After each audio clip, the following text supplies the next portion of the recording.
감정시계의 사장으로 성가체, 하룻밤 사이에 마음을 정돈하는 기간이다. 성가체는 제 모든 문제는 잠을 못 자서 생깁니다. 잠만 푹 자게 해주세요. 진료실에서 자주 듣는 하소연이다. 수면제 없이 꿀잠을 자보려고 안간히 힘을 써왔지만 모두 허세였다는 사람들. 불면은 견딜 수 없는 고통이다.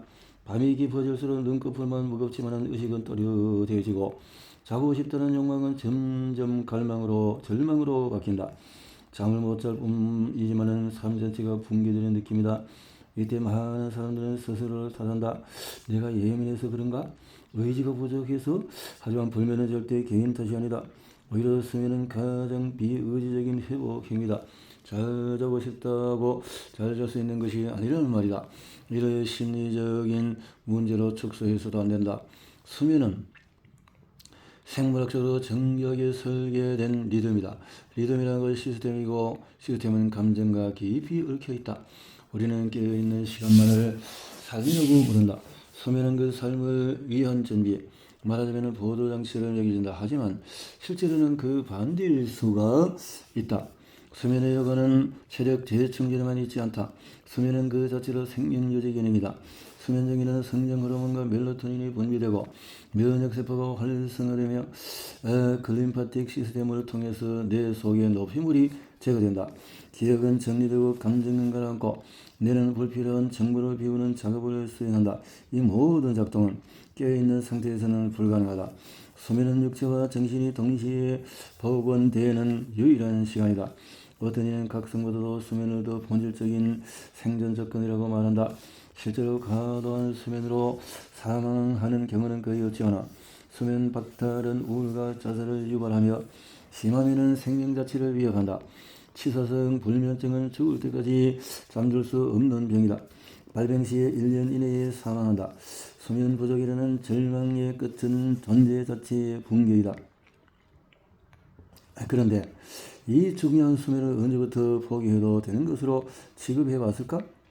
문명의 방향은 지금껏 분명히 더 오래 깨어있고 더 많이 보고 더 빠르게 반응하는 쪽으로 발전했다.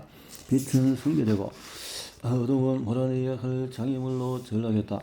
수면은 비생산적인 행위로 여겨지고 숙면은 게으름의 상징처럼 취급되기도 했다.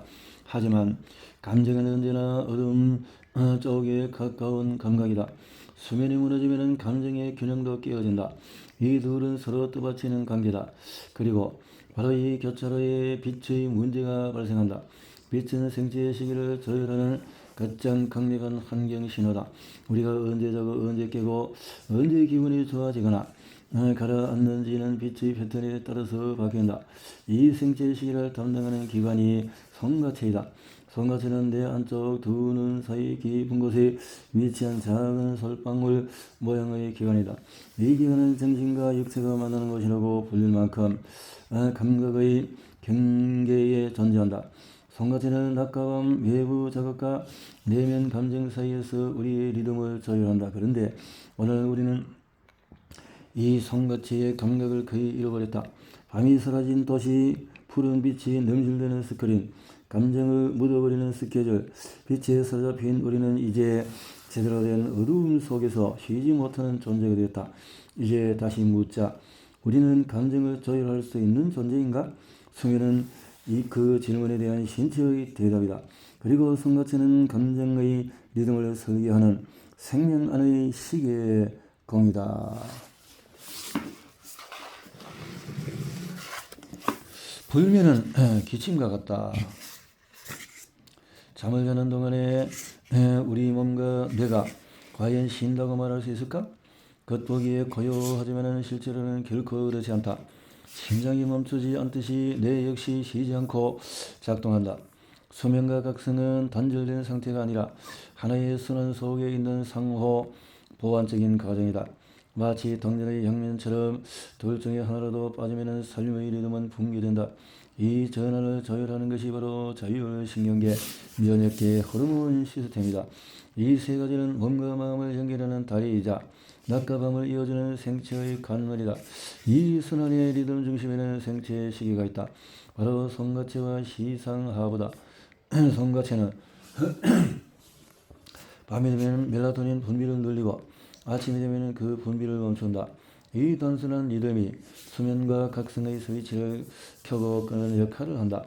르네 데카르트는 성가체를 정신과 육체가 만나는 지점이라고 보았고, 실제로 이 기관은 외부 자극과 내면 감각 사이에서 감정의 리듬을 결정짓는 중추로 작동한다. 보다 구체적인 조율은 시상하부에서 일어난다. 시상하부는 두 눈에서 들어오는 빛 정보를 감지해서 좌우 시신경이 교차하는 지점 근처에 시교차 상핵을 통해서 수면과 각성 리듬을 정밀하게 조절한다. 이 핵은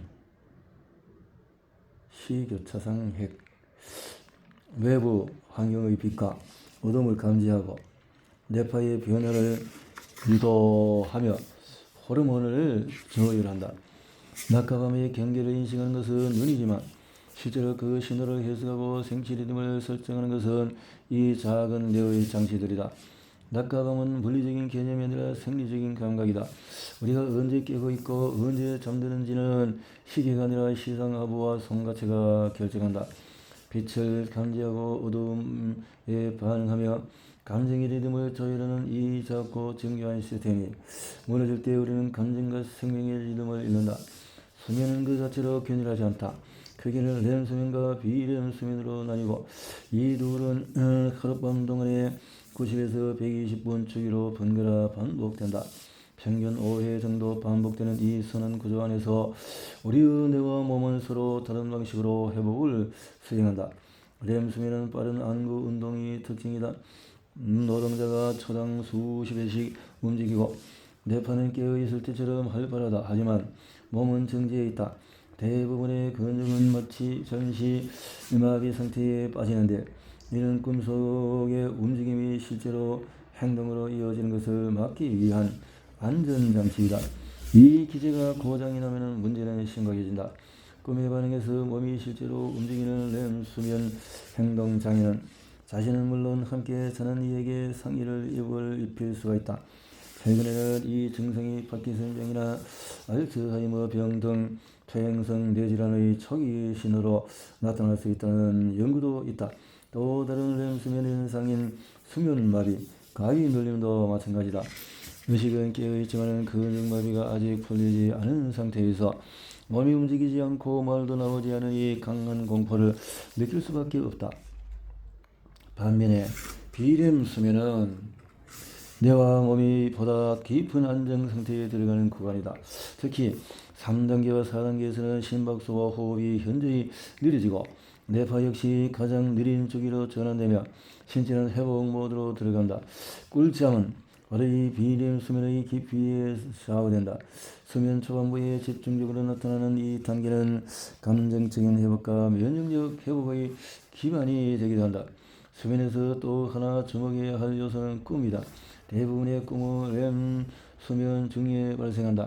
실제로 이 상태에서 누군가를 깨우면 방금 전까지의 꿈을 또렷하게 기억하고 있는 경우가 많다. 꿈을 꾸지 않는다고 말하는 사람도 있지만 기억하지 못할 뿐이다. 우리는 하룻밤 동안에 평균 20개의 안팎의 꿈을 꾼다. 오랫동안 꿈은 무의식의 메시지를 해석하는 도구로 여겨져 왔다. 정신분석은 꿈을 욕망의 변형된 표정으로 읽어냈고 꿈은 내면의 창이었다. 하지만 최근에는 뇌과학의 관점에서 꿈을 해석하는 방식이 주류가 되고 있다. 활성화 합성 가설이 대표적이다. 뇌가 수면 중에서 무작위로 발생한 신호들을 조합해서 이야기를 구성한다는 이론이다. 꿈이 감정 기억의 정리와 망각을 위한 뇌의 작업이라는 DNA 구조를 밝혀내서 노벨상을 수상한 프랜시스 크릭은 우리가 망각하기 위해서 꿈을 꾼다라고 말한 바 있다. 실제로 렘 수면 동안에 긍정적인 감정은 강화되고 부정적인 감정은 약화된다는 연구들이 그의 주장을 뒷받침한다. 말하자면 꿈은 감정의 편집실이다. 낮 동안 축적된 감정의 파편들을 재배열하고 정리하고 새로이 편집해서 다음 날을 살아갈 정서적인 여백을 마련해주는 작업이다. 내일의 태양이 뜬다는 표현은 수면 중에 일어나는 감정 정화 작용을 체감한 인간의 직관을 반영한 것일지도 모른다. 이러한 회복이 제대로 이루어지지 않을 때 우리는 그 유명한 불면증이라는 질환과 마주하게 된다. 불면은 단지 잠에 들지 못하는 상태만을 의미하지 않는다. 잠이 들어도 자주 깨거나 너무 일찍 깨어서 다시 잠들지 못하거나 충분히 잤음에도 개운하지 않은 상태 모두가 불면이다.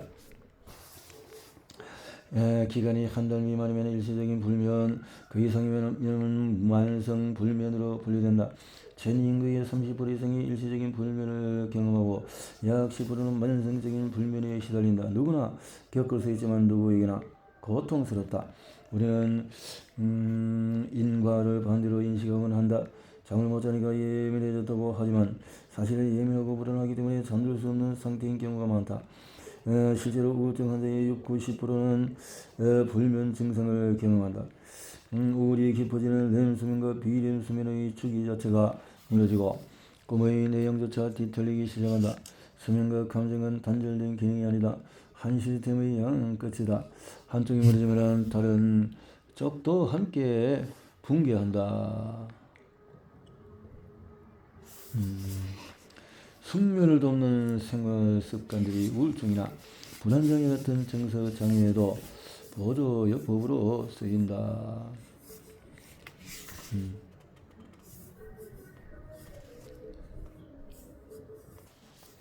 내 후면의 조율자, 내 후면의 조율자, 송가체. 송가체는 수면을 유도하면서 동시에 감정의 이면을 조율하는 기관이기도 하다. 송가체는 내면의 계절을 정하는 기관이기도 하다. 내면. 아무리 자도 컨디션이 회복되지 않는다면 감정시계를 작동시키는 태엽으로서 송가체는 정교한 리듬 장치이다. 이 작은 샘은 매일 밤 일정한 시간에 멜라토닌이라는 호르몬을 분비해서 또 이제 자도 된다는 신호를 보낸다. 그런데 이 리듬은 외부 세계의 단 하나의 요소, 빛에 절대적으로 의존한다. 낮에 얼마나 자연광을 찍었는지, 밤에 얼마나 인공광을 차단했는지에 따라서 송가체의 작동은 민감하게 요동친다. 송가체를 감정시계의 태엽으로 잘 보존하고 관리하려면 의외로 간단한 실천들이 필요하다. 첫째는 아침 시간대 햇빛과 조우한다는 것. 둘째는 잠들기 2시간 전부터 조명을 최소화하고 화면을 줄이는 것이고, 셋째는 음식을 통한 관리다. 멜라토닌은 세로토닌에서 유래하는데 전구체는 트립토판이라는 아미노산이다. 트립토판은 칠면조, 바나나, 호두, 우유 등에 풍부하게 들어있다. 물론 트립토판이 멜라토닌으로 전환되기 위해서는 연어나 감자 등에 함유된 비타민 B6가 필요하다. 트립토판이 멜라토닌으로 전환되기 위해서는 송가체는 빛이라는 시간 신호가 더불어서 먹는 방식과 구성에 따라서 조절도 가능하다. 비타민 B6가 연어나 감자에 많은가 봐요. 흥미로운 사실은 체온 변화도 송가체와 연결된다는 점이다.